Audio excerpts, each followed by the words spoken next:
সুধী দর্শক মণ্ডলী, আসসালামু আলাইকুম। আমি আজকে এসেছি শারজায়। এখানে কয়েকজন প্রবাসী ভাই আজকে সন্ধ্যায় আমাকে দাওয়াত দিয়েছে, তাই ওদের সঙ্গে জাস্ট একটু সময় কাটানোর জন্য দাওয়াত গ্রহণ করেছি এবং এসেছি। তো ওদের ইয়ে ছিল যে আমাকে কাবাব খাওয়াবে, কিন্তু এসে দেখি যে কাবাব খাবে ভাবছি কিনে টিনে আনবে, এখন দেখছি যে নিজেরা মহা উৎসবে তৈরি করছে।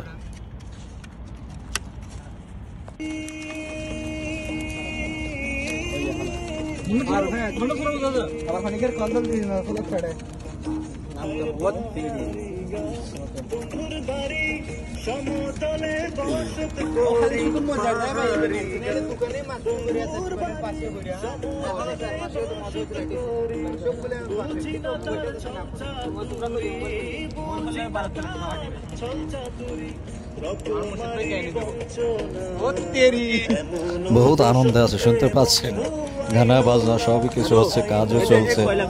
আর অনেক কষ্ট করে এরা, কষ্টের ভিতরে একটু হাসি খুশি থাকা, এটাই আশা করি। আমিও এসেছি অ্যাকচুয়ালি এদের সঙ্গে এই সুখ দুঃখের ব্যাপারটা শেয়ার করতে। এরা এখানে অনেক কষ্ট করে দেশে টাকা পাঠায়। বিশেষ করে নতুন যারা আসে তাদের তো কষ্টের সীমা নাই, অনেকটা বুবার মতো। কষ্ট হলে কেউ অত্যাচার করলেও প্রতিবাদ করার ভাষা নাই, কারণ ওরা লেখাপড়া না শিখেই আসে, না জানে ইংরেজি, না জানে আরবি। কি কঠিন ওদের জীবনটা।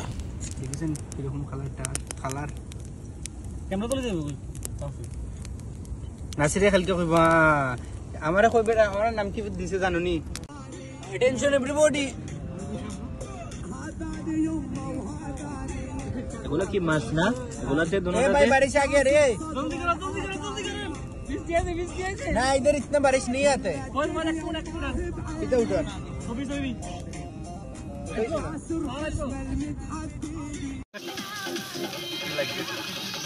बारे मेरा ना मस्त লাগে কিন্তু দেখতে খুব সুন্দর হয়েছে। ওই ফিঙ্গার যেগুলো আছে না, ফিঙ্গারগুলো সেই লাগছে কিন্তু। ফিঙ্গার তাকিবে লাগে অনেক সুন্দর। মামুর থেকে আমার কাবাব লাগানো সুন্দর হয়, সুয়েল থেকে আমার কাবাব লাগানো সুন্দর হয়। সেই লাগছে কিন্তু ফিঙ্গারগুলো সেই লাগছে। সেই খাবার মোটামুটি রেডি, আমরা এখনই খেতে বসবো। ওরা অনেক কষ্ট করেছে, অনেক সুন্দর করে বানাইছে। ওরা এতটা ভালো করতে পারবে আমি ভাবি নাই। অবশ্যই এখানে একটা ছেলে আছে, ও রেস্টুরেন্টে কাজ করে, ওখান থেকে অভিজ্ঞতা নিয়ে আসছে।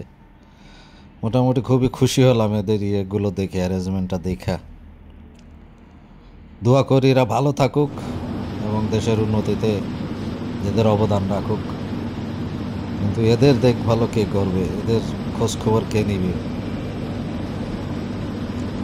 এদের কষ্ট কে লাঘব করবে?